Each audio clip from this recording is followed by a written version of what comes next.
Good morning, everyone. We're live. We're back. We are in session. Welcome to Work Hard. Oh, we're going to have I don't have to say that anymore.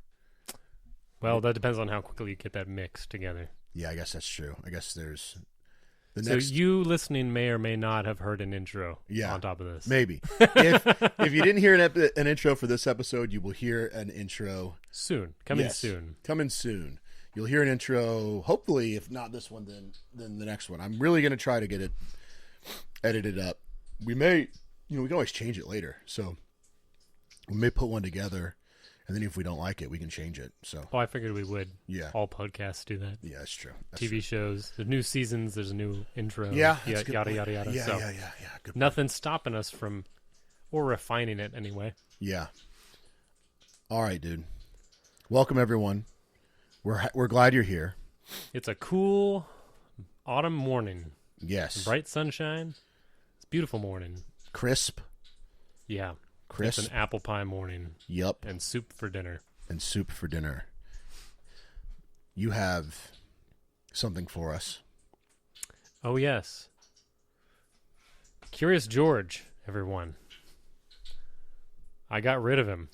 Got rid of Curious George. Yep. All right, tell us about it. Why is Curious George? I put Curious George in a shallow grave off Ooh. off I-20. Ooh, Jason littered. Monkey parts. What's no, wrong with I Curious don't. George? I grew up on Curious George, and I know he's a favorite. So I know it might take some flack for this, some emotional flack, especially from people's wives. But Curious George, the theme that is consistent in Curious George is that Curious George is a curious, quote unquote, a curious monkey, but in reality he's a very naughty monkey. The man with the yellow hat tells him not to do something, and Curious George is just so curious he can't resist not doing it. And he does it anyway. And something terrible happens. And then people get mad at Curious George, and then through some sort of twisted, weird way, the author manages to wrap it around so that Curious George is somehow celebrated at the end of every story and never actually pays for his misdeeds.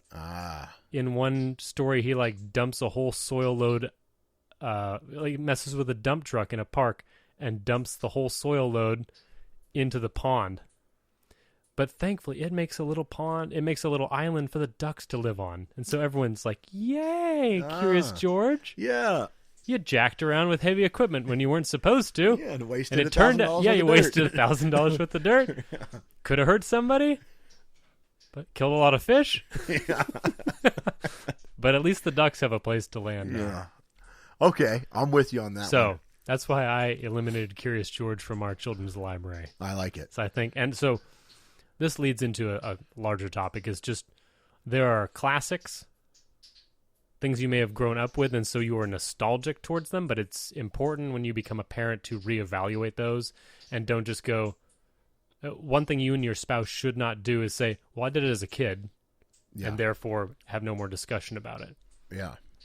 One thing you'll discover when you get married, or if you've been married for a bit, you will have worked through this, is we've talked before about family cultures and just what you grew up with, what was normal for you, even if you're from the same, evangelical, standard American white person background, there's still going to be different family cultures and expectations, how we do the dishes, how we, what the cleaning schedule is in the house, is there a cleaning, all that stuff is going to be some manner of conflict, and you're going to have to resolve that with your spouse and figure out what works for you guys and what's actually better. And you can kind of pick and choose what's worked best from each of your childhoods, which is nice, but it can be an uncomfortable process. But the same is true for children's books. Don't fill your house with children's books and teach your children bad values just because you read them as a kid.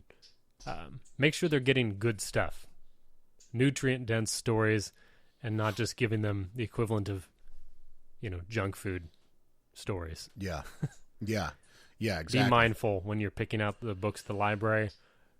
Be mindful in general, dude. in general. Yeah, so I mean, Mindlessness is the killer, dude. yeah.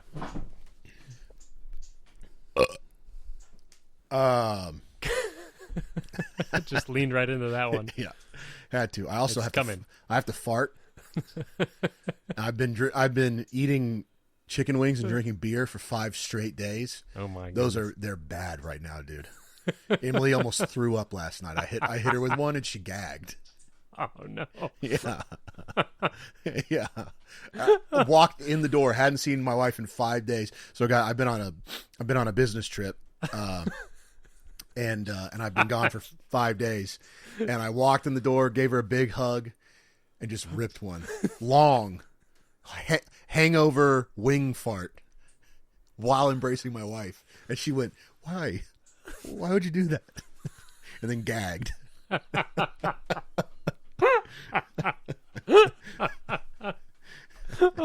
Oh, She's like, I second Emily. "Yeah, Why? Why would you do that?" Yeah. You couldn't have stood outside for 5 more seconds. I didn't have to 5 seconds before. It was a no wait. Yeah, no, it just Pushed its way to the front of the line. Usually I push as hard as I can to. No, I'm just kidding.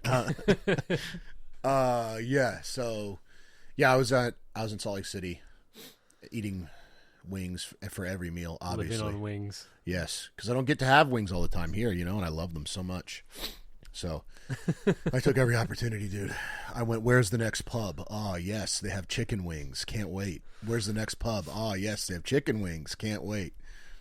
Oh man. Yeah. It was good. It was a good time, though. So, topic today. Asking for help. Asking for help. I would say asking for help / likability. Asking for help / likability. I think those are two things that are good to talk about in tandem. And what do we mean by asking for help? I guess obviously asking for help is a simple concept. We don't have to explain that, but why would we talk about it? Because it is hard. It is hard to ask for help. It can be humiliating and It's just humbling. yeah, it can It's be you admitting you can't do it. right. Yeah. Yeah. And one of the things that I think truly successful people do is learn quickly. And that requires you asking for help from people. You need someone to explain to you stuff. And so I'll give you an example. This new job I have, there's a new selling strategy that I've never participated in before called channel sales, which is basically this idea that you have these resellers, these other companies who sell your product to your customers, right? They sell it for you. Okay. But they are what's called product agnostic, which means that they sell everything. They don't care. They don't care. So they'll sell your competitors as well.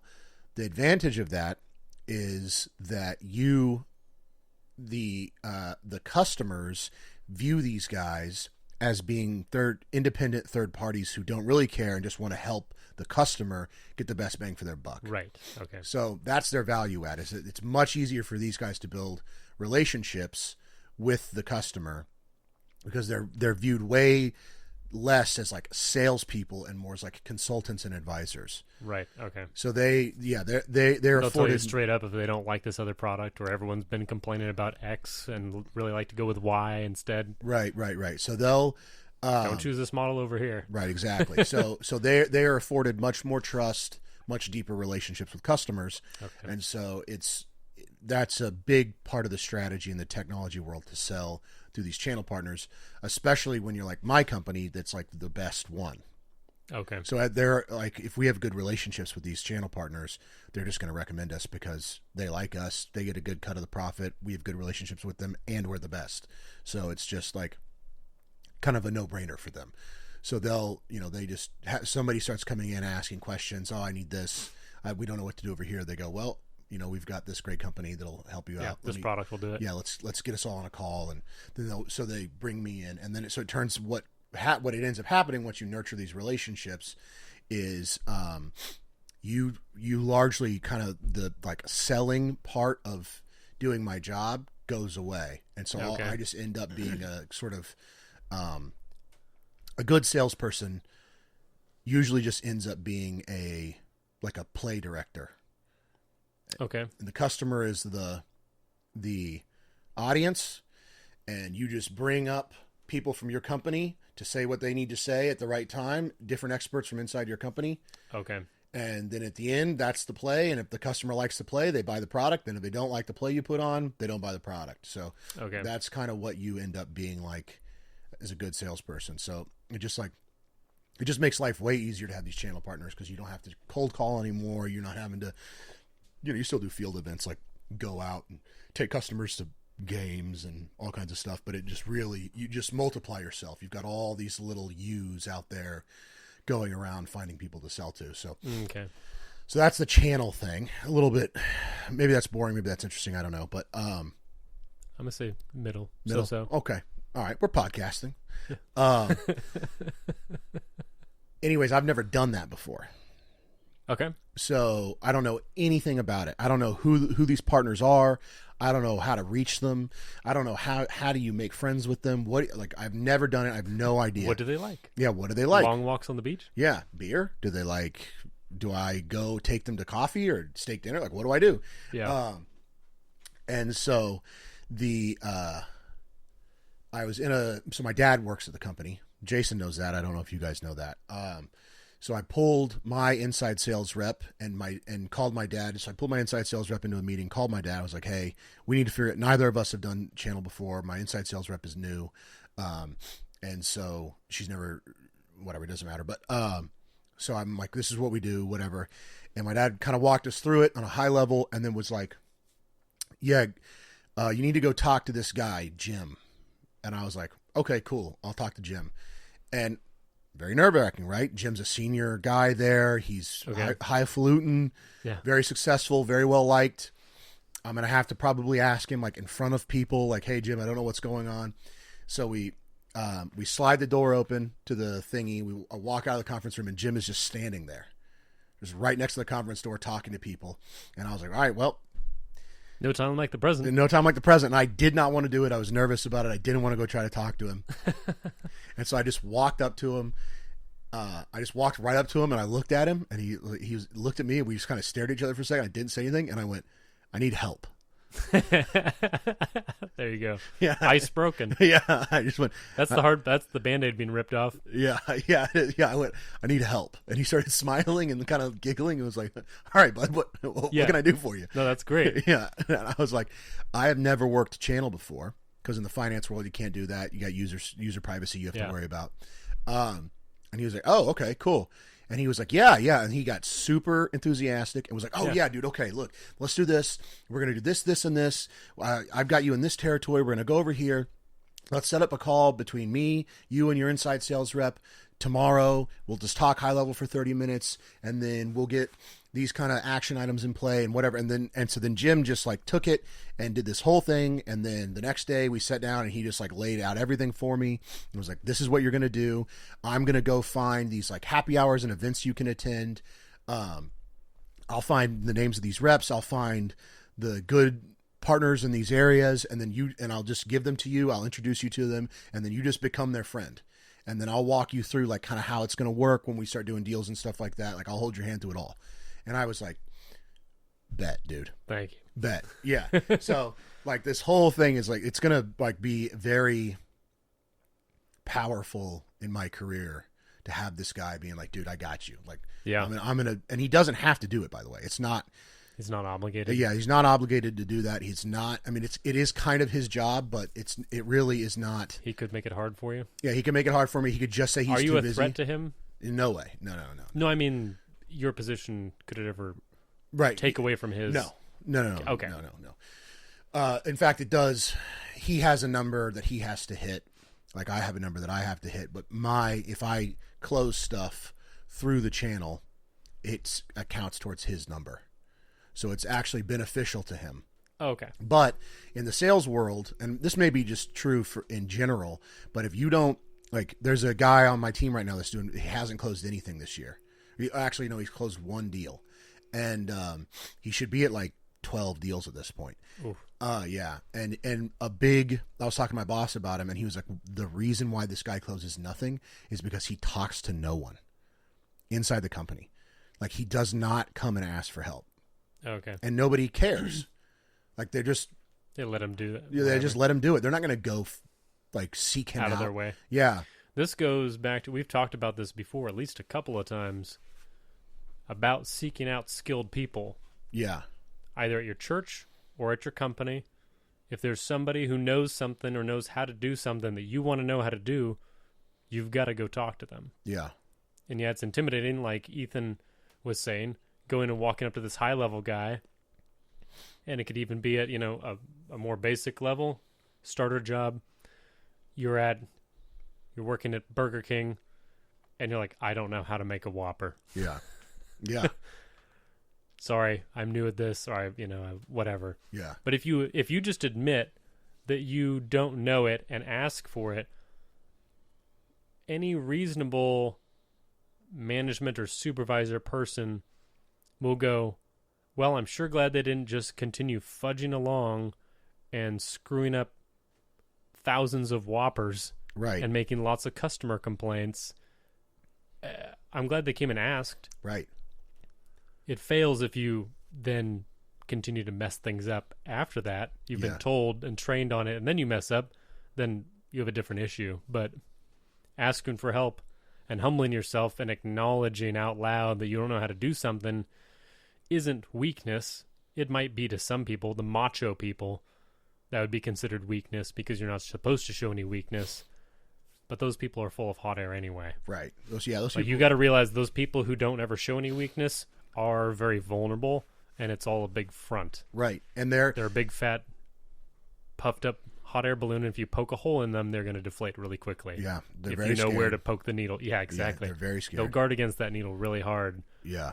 Yeah. But if you find the levers, yeah, they're and done. Those guys get washed out quick. That's quick money. Those guys are in and out fast, because they get macho guys. Yeah, okay. Because they come in and they got all this hot air Bravado. energy, and they're grinding and whatever, and they'll last maybe a year or two. But like in my world, those dudes do not last. It's the turtles that win the race in my world. Yeah, it's the guys who are inevitable. That is what you want to be, and at least in my world. And I think that that's what you want to be in general. In any discipline, you don't want to be a rabbit. You don't want to be like, I get up at 4 a.m. every day and do this. I grind. I'm unstoppable. I'm on my grind set. Like, you don't want to be like that. You don't want to be that guy. You want to be inevitable. That's what you want your boss to think about you, is that you are inevitable. Yeah. Like, I will set him to a task, and it doesn't matter. It will get done. Like, I will set him to a task, and there might be delays. Stuff might happen. Might take a lot longer than I'd like it to. But yeah, it will get done. He didn't give up. Right, he didn't give up. The reality of the situation is that things don't happen cleanly. I understand that. People make mistakes. There's going to be things outside of his control, but I understand that when I set him to this task, this guy is going to wake up every day at the same time and show up at the office every day at the same time and do exactly what he needs to do every day to get things done. Like, he is an inevitability. So that's what you want. Yeah. And part of doing that, part of being able to sustain that level of effort is humility, because it is exhausting to be that prideful, to be that, because you're defensive. That's what that is. Right. You're defending against vulnerability.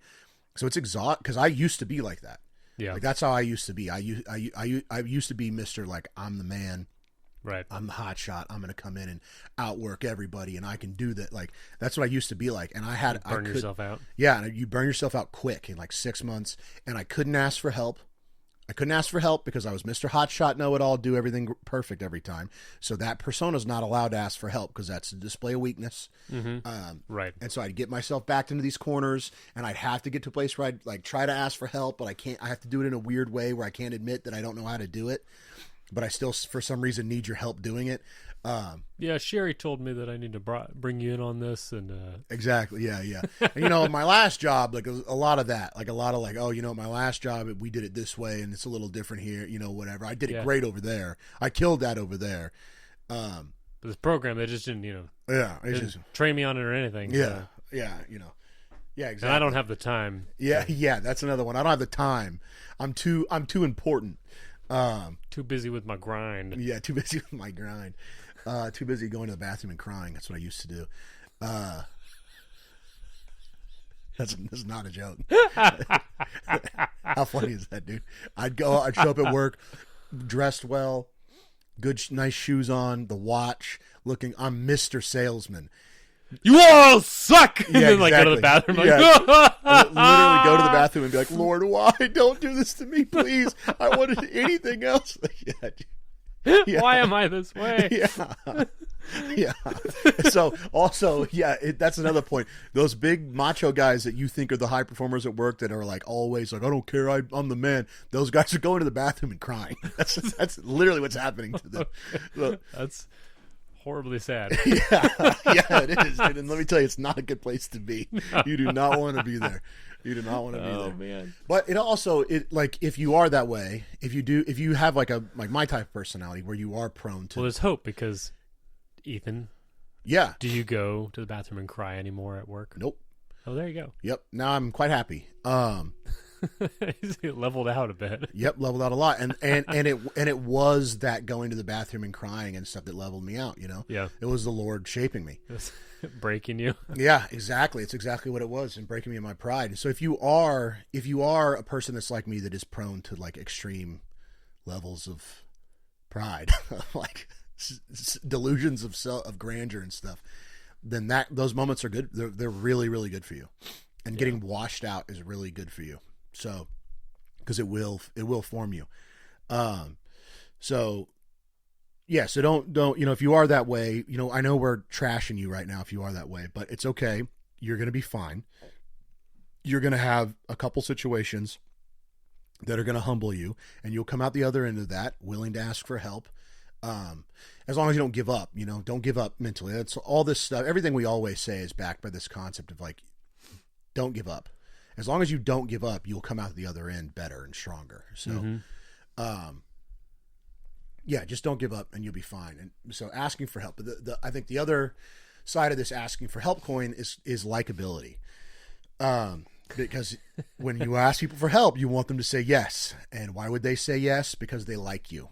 And people do naturally want to help others, especially now I'm at the point in my career where I'm not like in a great place to be like, here's sage advice and wisdom, but I am far enough ahead that there's at least one wave of workers coming behind me, right? That I can benefit from you. Yeah, they can benefit from, and if any of them asks me questions, I'm like, oh, sweet, yes, because it makes you feel good. It makes you feel competent. It makes you feel strong, and it makes you feel really good when you tell someone to do something and then they do something and win because that means you were right. Yeah. So, so it's on a personal level, you can just rest assured that there's even greedy, self-serving motivation for people to help you. It makes them feel good. But most people are not. It's not. I don't mean to paint that as like most people are helping you out of greed. They're just sincerely want to help. And if you're at a good company, then it's going to be full of people that want to help. And that's why the company's good. Right. Maybe you're at a toxic company and you can't find these people, and you should be looking for other work Right. quickly. Yeah, exactly. Get out of there. Yeah, it's protocol Z. Safely. Yeah. That's protocol Z. Do anything. Yeah, do anything. Yeah. Pull that eject button. yeah, hit it. Yeah, maybe you got to spend a couple months working at a McDonald's to pay the bills while you're figuring it out. Yeah. Hey, been there, done it. And then don't put that on your resume. Yeah. What's this? What's this 2-month gap? Yeah. I don't know. It's weird. Yeah. I just fell asleep. Yeah, Rip Van Winkle that. Yeah. Yeah. So likability is really important, and I'll say this even in the direct sense of career, because asking for help, extends out, and we'll extend this out past work, but it's just because I was at work all week. This is what I'm thinking about. Being likable, and this is there are going to be a lot of people who are not going to like hearing this. Okay. But I'm sorry. This is the way that the world works. Human beings are herd animals. Being likable is more important than being good at your job. It is 100% more important than being good at your job. Why? Because someone who can talk other people into helping them can get way more done than one person who's really good at doing the thing that they're trying to do, because it's two people. You now got 2, 3, maybe even 4 people helping you. You got 3 new pairs of hands on this problem. You're gonna build that wall faster than the one mason who's really good. And also helps with your liability in like the medical field, for instance. If you're likable, if you're a doctor who has good bedside manner, yeah, I'll bet you. Well, I had been told by somebody when I was a paramedic. Somebody said, "Hey, it's way more important to be a likable paramedic than a really good paramedic. Less likely to get sued." yeah, yeah, or complaints rather.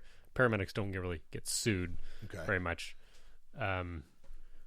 Doctors would get sued, malpractice and whatnot, but we just followed basic protocols and whatnot, so there wasn't much risk for us. But the point was, you could get complaints. They could call and complain about you. Yeah. And then the supervisor would reach out to you, and that was never fun. Yeah. Never fun to hear from the supervisor. Yeah. Do you remember that call last week, Thursday? Like, it was always, and you ran so many calls too. Yeah. Do you remember about 2 months ago on August 17th? No, I don't. Yeah. First of all. Yeah. Let me tell you right out the chute, and you know this because you work in the field too. Yeah, Ralph. Yeah. No, I don't remember. And he's like, I know, but still, I have to ask. Because now I have to write you up. Yeah. Not really, actually. It was very difficult to get. Okay, good. At least for me, I was likable. You were likable, yeah. I was very likable. Yeah.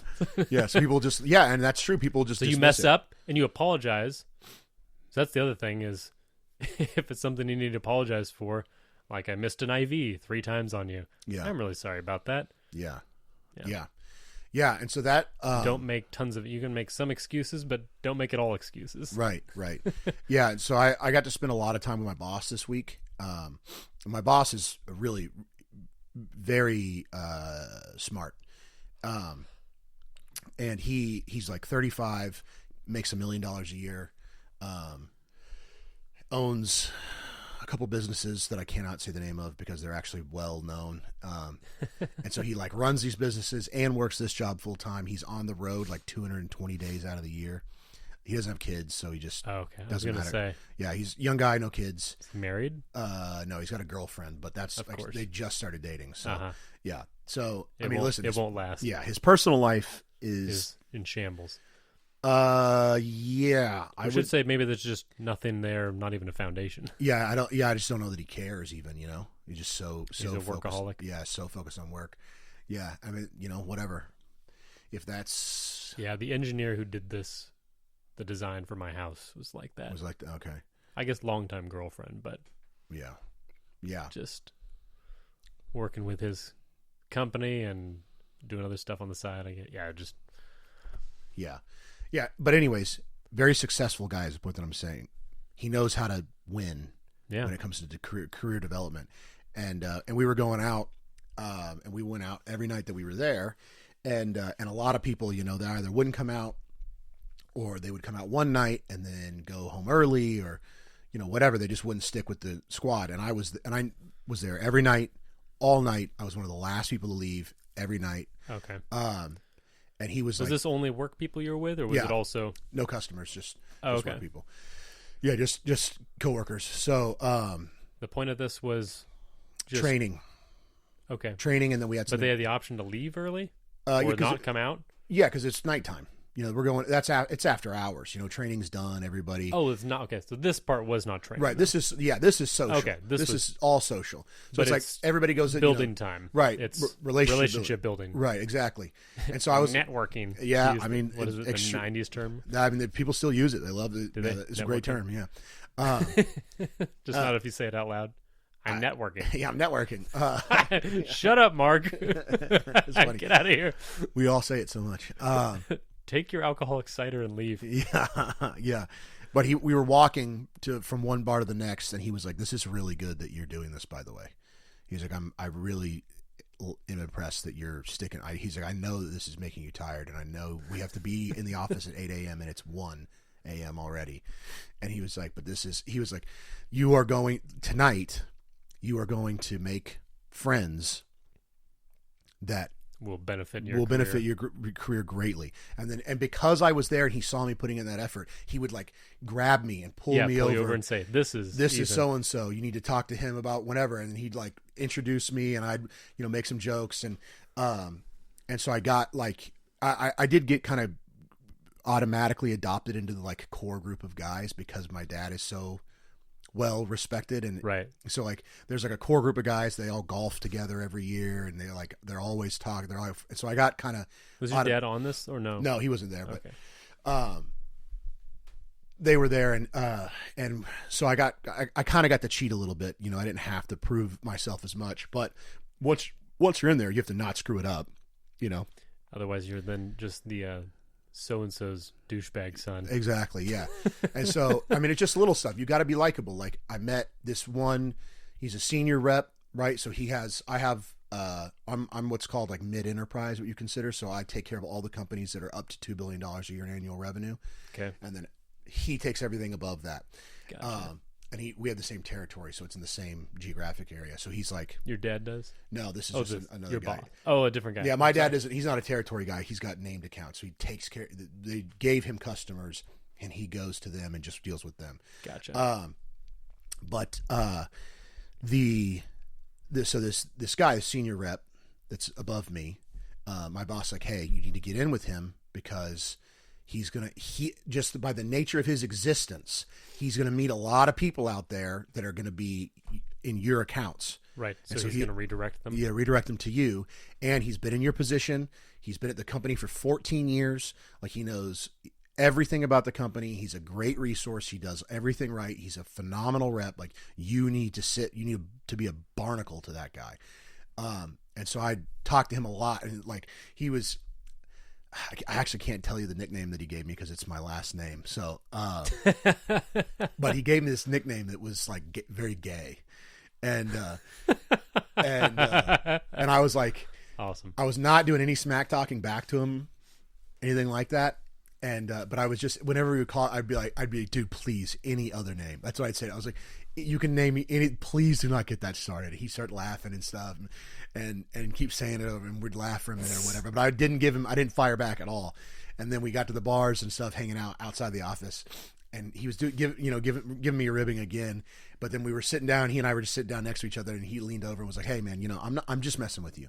And I was like, "Yeah, dude, I totally get it." And he was like, "Yeah, I know I'm so close with your dad, and he just loves to talk shit so much that I figured you would have some thicker skin and like it too."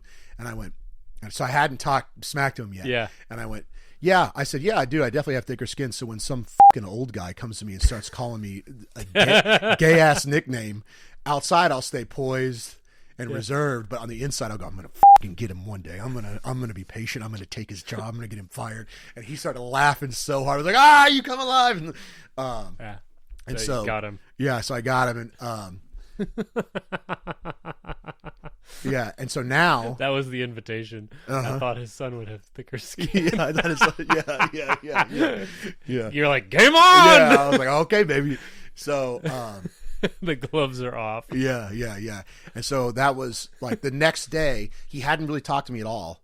Like, he just talked to me a couple times the day before, and then we, whatever, everybody went home. The next day, he was like, "Yo," like came in and dapped me up. It was like, "Good morning, how you doing?" And we talked forever. And he was like, I asked him a couple questions, like, "What do you think I should do here? What do you think I should do there?" And he was like, "Yeah, do this, whatever." And so, so being likable, like, he likes me now. So when I come to him for help, he's going to prioritize that. Right. He'll stop what he's doing to help me now, because he likes me. And the same thing, my boss told me the same thing. He was like, "Dude, listen, you got to get in on these people. You need to make friends with our deal desk and stuff like that, because if you're swamped, like, you can message our deal desk, the people who actually generate quotes and have to approve all that stuff.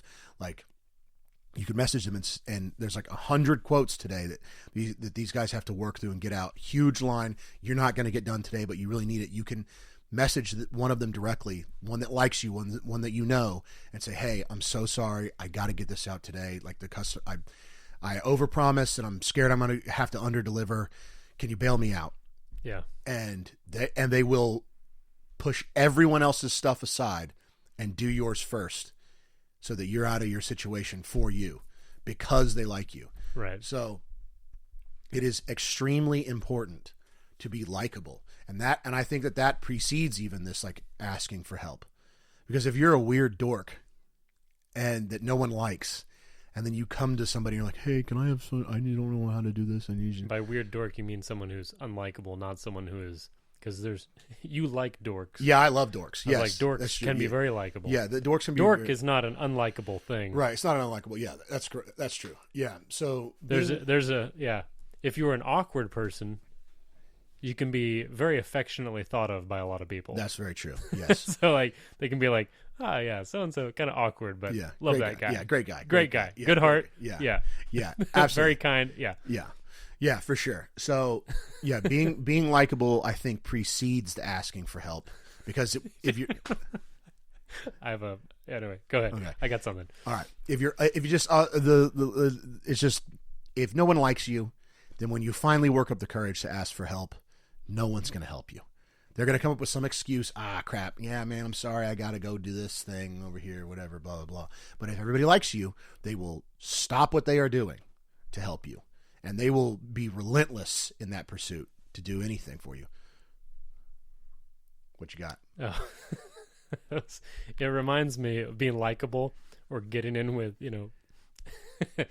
Dane Cook had a bit about there's one weird guy in each office. Oh, yes. You remember that? He is shapes. He Yeah. is shapes, Yeah. yes. You wouldn't be able to describe him, but he is shapes. Yeah. But he talks about, he's like, be nice to that guy. Like, give him a little candy or something. He's like, what I did, I give him a little Snickers. Like, hey, Marcus, here's chocolate, peanuts, caramel. Put that in your mouth. Chew that. Enjoy that. That's for you. Yeah. He said, because when Marcus snaps and shows up at the office with a shotgun going from room to room, just like blowing everyone away, he'll get to your office and pause and be like, thanks for the candy, and then move on. So you're the only one who survived because you made friends with the guy. Right, you're likable. Who snapped. Yeah. You're likable. You're likable. It's very important to be likable. It's very important to be likable. It You might save be your the life. one who survives the office massacre when someone goes postal. Exactly. And I think that's a great way to expand this past your career and start talking about your personal life. Here's another great example that came from this trip about my personal life, not a work thing.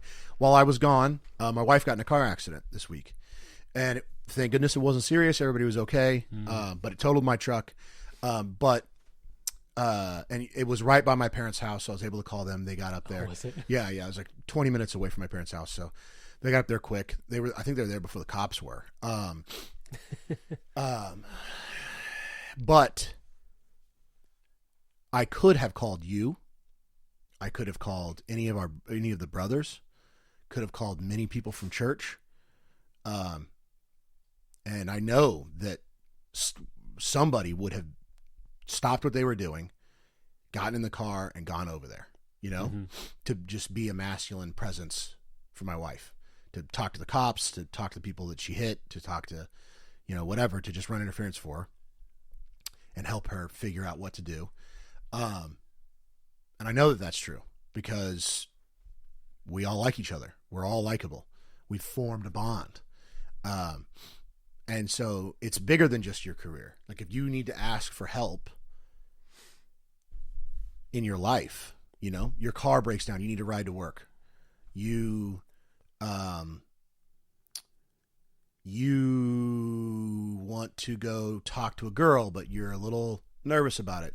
You ask your buddy to come with you. Go talk to her for me, maybe. What do you think about my friend? That kind of stuff. Oh, he's nice. Yeah, he seems nice. Yeah, go get dude. He's cute, but Hey, get a channel partner for dating. Get your boys selling you in the market. Get a dating channel partner. So it's really important not just to be likable at work, but it's really important to be likable in general. And a part of likability is also being willing to help when people ask for help. They know that there's a mutual exchange here. Right. That you're not gonna be like, oh, I'm busy. Yeah. Man, sorry. Yeah. Can't do it. If people know that next time though, bro. Yeah, next time. I'll get you next time around. Oh, you're bleeding? You'll be all right. It's okay. Put some pressure on it. if people know that you will stop what you're doing to help them, they will stop what they're doing to help you. So This brings us to community building. So not just personal life. Right. But, well, you were saying bringing a past career to personal life, and I'm saying that's community building, though. Yeah, exactly.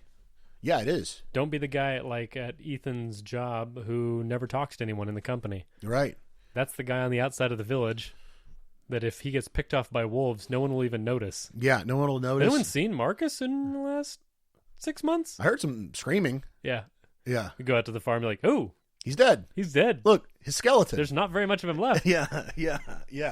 And they He's won't had really. time to decay almost entirely before we came out here to check on him. Yeah, and they'll go, oh, well, that sucks. Yeah. Should we bury him? I don't really want to waste the shovel. And then that's it. Well, they're like, well, there is the farm. Yeah, exactly. Just divvy it up Who amongst wants ourselves. Marcus's farm? Yeah, and that'll be you. So you can't be. Just don't be weird. Don't be. I don't know, man. Just don't be You can incessant. be weird. Don't be antisocial. Yeah, don't be antisocial. Build relationships. Yeah, build And relationships. that's a lot easier for some people than it is for others. Yes, that's true. It is a lot easier. It'll definitely. Neither Jason or I have any trouble making friends. So if that is you, I have been a lot more difficulty in the past, though. okay.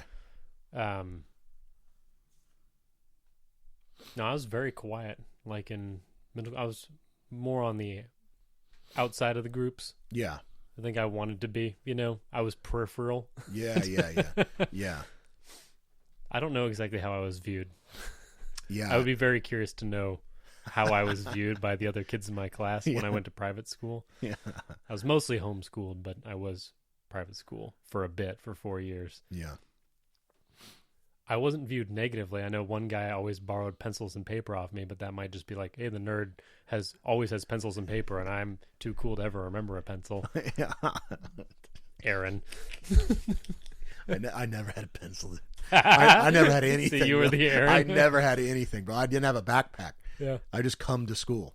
It was funny as I ran into that guy on a call when I was a paramedic. Then. Oh, for real? Yeah, I was like wheeling somebody out of I was like, what's up, Aaron?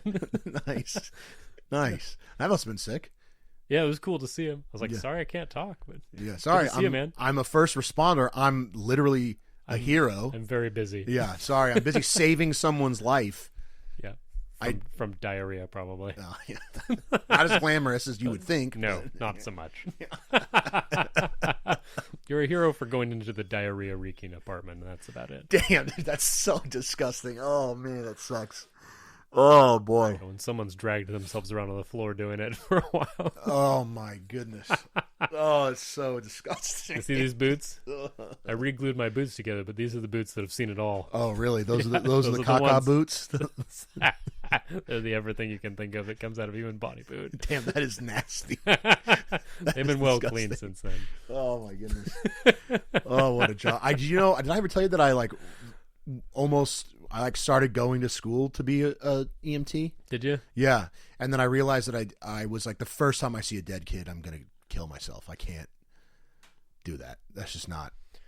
That was the thought I had. I realized that that was going to be part of the job at Right. some point, whether it's rare or not. If it happened to me one time, I would not have I do not have it in me to experience that and come out a functioning human being. And so I was like, I'm going to actually Do something else. I'm going to do something where I can have fun all the time. How about that? Yeah. No, I started having some pretty big anxiety about that.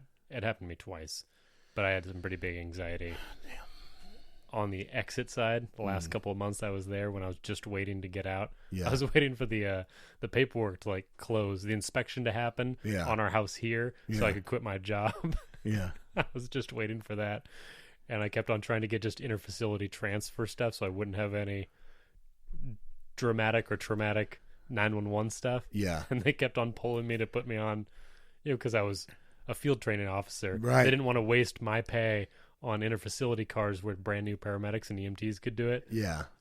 They're like, no, we need you on the 911 Ugh, side. I was just yeah. like, I Yeah. even told one supervisor, the scheduler, I texted back and I was like, I picked this up specifically because I don't want to see any. Da, da, da, da, da. Yeah. And they're like, I'm sorry. It's like, You heartless people. Damn, dude. Oh man. Thankfully, nothing else happened, and Good. That's yeah, very good. but I was ready to be done. Yeah, I was ready to be 7 done. years is the median retirement age apparently for paramedics. That's not a surprise at all. That is not even a little bit of a surprise. Yeah, That's true. I'm surprised it's 7. Yeah, that's true. I'm surprised it's 7. You don't see a lot of old paramedics. No, because they end up going to physically easier jobs, like nurses Yeah. or firefighters, where they can be an officer and they're not as physically involved. Okay. They stand back with the clipboard and direct. So Okay. they're like the play director you were talking about. Yeah. They're not doing CPR anymore. They're recording all the times. Yeah. 'Cause Yeah. there's a lot of paperwork that has to happen during all that. Okay. So Anyway, that's way off topic. that's fine. That was a good rabbit hole. My wife said that when you go off on the EMT rabbit holes, it's very entertaining. Is it? It's very interesting. So Good. she likes that a lot. She's still listening? Yeah, she listens. She's trying to catch up. Catch up to the episodes Yeah, I think that she's we're on on? like episode 30 something. Oh, yeah. wow. Just to kind of wrap it back around. So I've got this inside sales rep, which is basically the junior rep to me that's assigned to me. Mm-hmm. So she does all the idea in theory is that she does all the outreach and then like manages my schedule and gets people assigned, Right. Your lackey? Yeah. Secretary? Kinda. Yeah, kind of. I just call her the secretary. Yeah, that works. Probably really offensive. She's a saleswoman. Does she have a beehive hairdo and like cat's eye glasses? No, she's a short And like long nails? Like click, click, click, click, click on No, her, that would on her be keyboard? that would be It'd be intolerable. hilarious, though. That would be intolerable. I would die. I would hate that. I would demand that she change everything about herself or give me a new one. I try to average 6 bracelets on each arm. Yeah, I would. Yeah, I've got a gigantic 7-gallon water cup.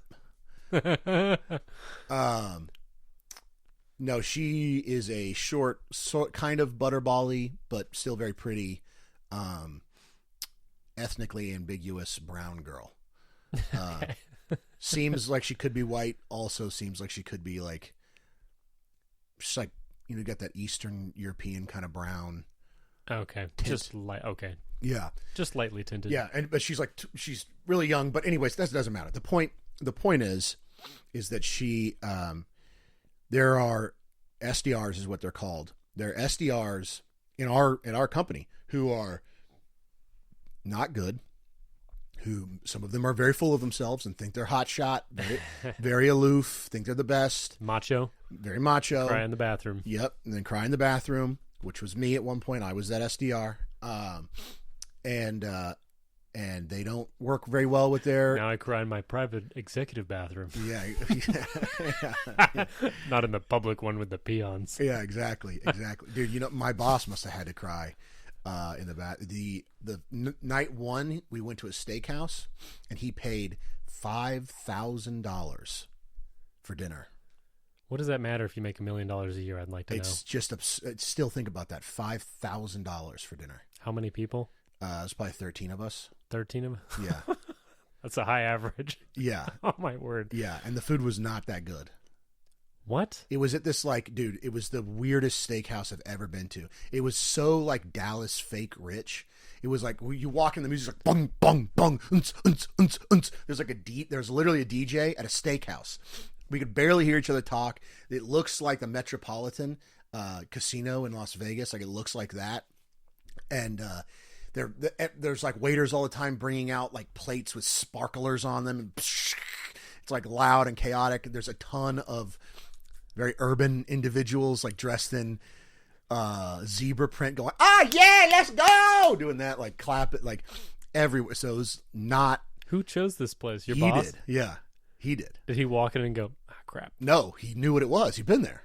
Oh. Yeah. He's like, you're going to love it. It's very, dude, he's very strange. He's like super into EDM and like going to like, it's so weird. It's like culturally. Electronic dance music. Right? Yeah. He goes to like festivals. Yeah. And I was we were walking from dinner to a bar, and I was smoking a cigarette, and he asked me if it was weed or tobacco, and I was like, tobacco. And I was like, I don't smoke weed. And he's like, oh, why not? And I was like, First of all, I was like, what? I was like, aren't you like an extremely powerful executive? Like, what are you talking about? And, but I was like, oh, I did acid in high school and it messed me up. And so now if I get high, I wig out. And he was like, well, how did you do the acid? And I was like, what are you talking? What are we doing? And I was like, I was just with my boys. So we were just sitting in my buddy's living room. And he goes, that was the problem. And I was like, I don't think that was the problem. And I said, You're talking about, okay. The Yeah, surrounding situations. yeah, I was like, no, dude, that wasn't the problem. Here's what you got to eat. Yeah, exactly. He was like, no, you need to be in a high stimulus environment. And I was like, what? Oh boy. What are you talking about? What do you You get mean a high- really intense experience. Yeah, he was like, no, you need to be like at a like with dance music and like tons of people around. I was like, that sounds like hell. And he's like, no, dude, it's the best. That's exactly what you want. And I was like, how are we talking about this? Yeah. This is This crazy. is from you smoking a cigarette. Yeah. But anyways, so my SDR, she's like a barnacle. She just follows me around the office. She wants to be in on everything. The office being. When we were there. Yeah. Oh, okay. Yeah. Gotcha. So we were just. So she's doing to you like you were told to do to your upper. Right, So exactly. she's learning her job and setting Right. herself up well. Yeah, and so I just asked her. We sat down so I made a meeting specifically to sit down because I saw how much she was investing. Right. And she's been like the past month that I've been there, she's been like, I'll wake up and she'll have meetings with people that it's not even my job. It's not even her job to set these meetings. She's like going in internally and finding people and being like, hey, I want to introduce you to my account executive. I've got some time on his calendar You just over here. doxed yourself. All right. Thanks for the no, dang it. Thanks for catching it though. You're welcome. All right, we'll edit that. It's out. just like Quick a bleep. fire in my ears whenever I hear Yeah. it on recorded now. Yeah, good. I'm glad. Whoops. I was really going to Right try back to, on track. Yeah, I guess Introduce I said my executive yada yada Ethan blank. Yeah, here's my executive Ethan, and she just handles it all herself. I don't have to tell her to do it, and she asks a ton of questions and wants to know this, that, and the other She's thing. a sponge. She's a sponge. Be a So- sponge. So I set a meeting up specifically to say, what do you want to do in this company? Where do you want to go? And she was like, I want to do this, this, and this. And I was like, okay, so here's what we're going to do. I'm going to hold your hand and get you into that position. And now I'm helping her a ton. And I bring her in on all this stuff. And after I get good at doing half my job, I'm going to let her do it. And she's going to get all this experience and all this training. And her boss is going to know that when it's time for promotion, she is going to be very qualified to get that promotion because I have, because I trained her, like she's going to be basically ready to just, she's Take an AE. over your- Yeah, she could just take over my book. I could just pass Right. it on to her. Everybody knows her because I've introduced her to all my customers. She'll be just ready to go. Mm-hmm. And so when I get promoted out of this, she'll come in right behind me. And that was because she asked for help and because she's likable. Right. Right. On the other side, there's a new SDR, new inside sales guy who just got hired. It was his first day, Monday. And he just kind of talked to me a lot and wanted to get to know me a little bit. And then we sat down at dinner at some point in the week and he said, so what should I do? Like, what would you say I should do? Like, what's the best advice for an inside sales rep? And I'm going to cuss again because this is what I said to him. And I'm going to cuss on purpose. It's very important what I said to him. And I wanted him to hear it.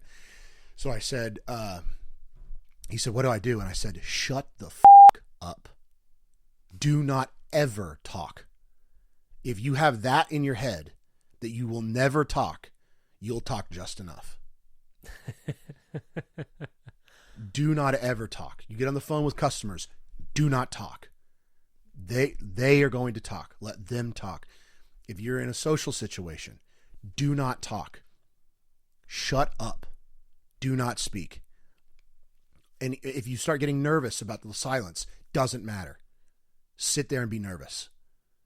Don't talk. And he was like, oh yeah. He was like, you're pretty good at that. And I was like, thank you. Not really. About shutting up? Yeah, about shutting up. Yeah. Yeah. Not the first thing I observed about Ethan. Right, exactly. Yeah. But that's the thing. There's a is that- quiet dude. Yeah, is that I think in my head, don't talk. That's what I think all the time. Yeah, Right? Try okay. not to talk. And so I'm Shut up, Ethan. Yeah, this is Shut up. I talk this much trying not to talk, right? So imagine what it would be like if I was not self-aware enough to do that. Diarrhea of the mouth. Right, exactly. I would just be saying things like no reason, just talk for no reason. And he was like, "Oh yeah, okay, cool." This has got to make sense coming out. Yeah. And I gave him that advice. He asked for sage advice. He asked for wisdom. I gave him that advice. He went, "Cool, thank you for that." We talked for a second longer, and then he turned to his boss and talked without stopping for 30 minutes. And I couldn't sit there any longer. It went on for so long, it was so cringe that I stood up and walked away. And I went off and hung out with somebody else, and I kept looking over to see if he And his mouth was still moving. moving. And his boss is sitting there like this. Waiting. Just Looking around. Trapped, can't go anywhere. Looking around, trying to looking at my boss, who he's really friends with, trying to get him to come over. Get over here. Yeah, Help me. Yeah. And so that guy's going nowhere. Right. That guy's going nowhere. Not likable. And when he asked for help, he got the help. And what did he do? Discarded it. Yeah, discarded it. So I'm never going to give that guy any advice ever again. If he asks me, I'm just going to just say some packaged thing to get him out of my face. It's just, and it's that quick. You can mess up. You can communicate to other people that you are an asocial weirdo that quickly. Sure, but that's, yeah. I mean, it's not unsalvageable. He could turn it around. He could. It'll be but hard. He needs to stop doing that. Right. Yeah. Really quick. Yeah. It'll be hard. But, yeah, once you get yourself in a hole like that, that is a hard hole to dig out of. So if you go to somebody and ask for help, I guess this is a good way to wrap it up. If you do ask for help, you better do whatever that person told you. Whatever they say to do, you better do it. If they give you some advice and you don't want to hear it and it's something you don't want to do, tough luck, brother. You got to do it. And you got to make sure that they know that you did it. So come back to them and say, "Hey, I did this. I got this result. Thank you for that. That's awesome. That was really helpful." You will make a friend for life, and you will make a very beneficial friend for life. But if you go to somebody and you ask for help and then you don't do what they tell you to do, and it either blows up in your face, even if it's successful, they're probably going to they're going to like you even less if you don't do what they told you to do and it works out. This can backfire on you. I will say, at my company, when I was a medic, we'd be training EMTs, right, to work in the field. And the way the company did it, for better or for worse, was that the EMT would get rides. You had 4 training rides as an EMT. Okay. So you'd ride along on 4 different shifts, and you'd get multiple different field training officers or FTOs. You would not get the same one for all 4 because they wanted them to have a blend of experience, because some of the FTOs, some of them were awful. Yeah. Some of them were old dudes who just shut up and sit up there and drive. All you're going to do is drive. That's all you get to do. Yeah. It's no, the EMT is your second set of hands. And if they know already what you're going to do, if they understand the paramedic scope and the order in which you do things, the EMT is the greatest help in the world. Just like your assistant. Right. Setting things up for you so you can just swing. Yep. That's exactly the way it was with an EMT and a paramedic. If the EMT, I loved being an EMT before because it was lower responsibility and you got to just set your medic up so they'd love you. Yeah. It's if you had all the stuff set up for an IV already on the bench by the time they walked in after getting some questions, and they're like, "Oh, cool, my stuff is there." It's like coming home and your dinner's on the table. Yeah. And you're like, "Thank you. Nice. Yeah. This is great." Yeah. Yeah. So you come in and your EMT has stuff set up just the way you like it. You're like, "Dang, this EMT's awesome." Yeah. Yeah. You're like, "Anything else you'd like, sir?" Some water, maybe? Yeah. I don't know. So I loved being the EMT support role. Yeah. And it was really cool also being the paramedic and having a good EMT. Yeah. So it was it's a really, both roles were great. And, but it was about knowing what your partner actually wanted. Yeah. And when you switched around, at least at my company, it made it very difficult for you to, some paramedics you'd get along with really well, and other and some EMTs you wouldn't. Yeah. Sometimes you just don't mesh. So Yeah. unfortunately, when you're getting trained by a bunch of people, you can't take everyone's advice because it's conflicting advice. Sure. So that's my caveat to what you're saying is you have to do it. If you're being told to do two opposite things by two people of equal seniority in the company, Flip a coin. Yeah. or like, well, which one of these is the person I want to be like most? That's very good. Yes. Yeah. Yeah. So if you're Which getting paramedic do I actually want to be like? Right. Do I want to be like curmudgeon Right. guy, or do I want to be like Jason, who is not a curmudgeon? right. Yeah. Yeah. Which is why I got good feedback about my EMTs. Supervisors a couple of times would come up and say, "Hey, I hear really good things about you from the EMTs. They really like." Great. Or I'd have EMTs say like, "Hey, I was told that you were a really good guy to do our rides with," Okay. which was very flattering to me. I was Yeah. like, "Good, I'm not intimidating," and I also told them what they needed to do to actually be successful. Try not to overload them, but also give them enough information in 4 shifts to know how to do that job. Yeah. Just a general guideline is very difficult. Yeah. Yeah. It was not enough time to deliver that amount of information. Yeah. Yeah. So that is a good inverse, and that does mean that, like, when you're So you have to pick and choose who you actually take your advice from. Sometimes you're obligated to listen to advice, or Right. maybe all he was doing with you was sucking up, sucking up and Yeah. asking for your advice and then ignoring it right? because he didn't think he wanted to be like you, or he probably didn't have that much awareness of what he was doing. Who knows? Yeah. Yeah. Who knows? Yeah. And so that is a good point, because you do need to be cautious about who you're asking for help. Yeah, don't ask the jerk at work. Yeah, if you're asking some dingus to help you change a tire or whatever, he could make it worse. So Yeah. you do need to be very careful about who you're asking for help, for sure. And yeah, be very mindful of who do you want to be? That's a great point. Go find somebody that you want to be, whether it be personally, whether it be professionally, whatever. If some guy is living the version of the thing you want to be living, Right. barnacle, attach yourself at the hip to that guy and be one of these great EMTs. Provide value. Come in, Be a support person.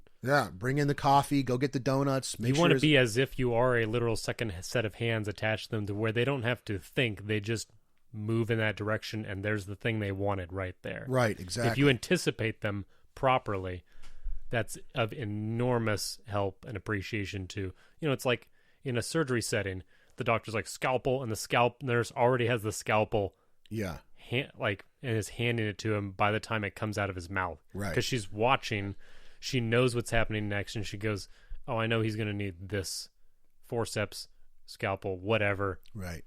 suture, yada, Exactly. yada, yada." So it's like, if you know their job inside and out, then you can anticipate what they need, and you can have it ready for them with greater and greater accuracy. Yeah, exactly. And you can just ask them what they need. Yeah, You know, and you don't- sadly, some of the paramedics didn't want that at all. They wanted their EMTs to be a driver, Yeah, like a that's taxi cab driver, which crazy. was no help at all to them developing their skills. But so if you're stuck in a situation like that, even if it's not in an EMT paramedic situation, Right. but anything where you're in a support role and your superior just wants you to do the bare minimum, look for other opportunity elsewhere. Yeah. Like, try to get out of that position, do your best there, learn what you can, and then do your best to not end up like that guy when you're in his position later. Yeah, exactly. Yeah, for sure. For sure. That's it. That's the dream. We're at an hour. So guys, Perfect.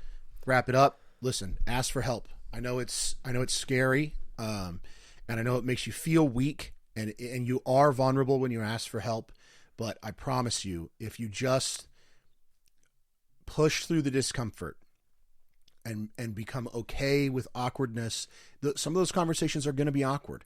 The actual conversation in itself is going to have weird timing, and you're going to go, you're not going to know what question to ask. And they're going to kind of just stare at you blankly. And that could happen, and it will happen. You will have awkward conversations, but if you can just push through that stuff and ask for help, it will be tremendously helpful in your career. It'll be tremendously helpful in your personal life with community building.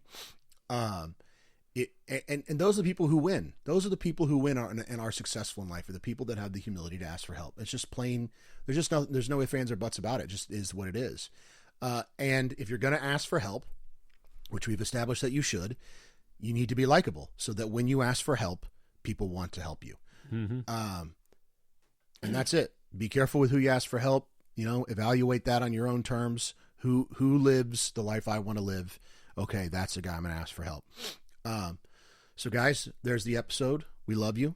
We're praying for you. Go to church. Find a good girl, marry her, and have some babies. Have some babies. We almost give them babies. Yeah, give them babies. All right, guys. Give that girl some babies. We will see you next week. Bye-bye. Totals.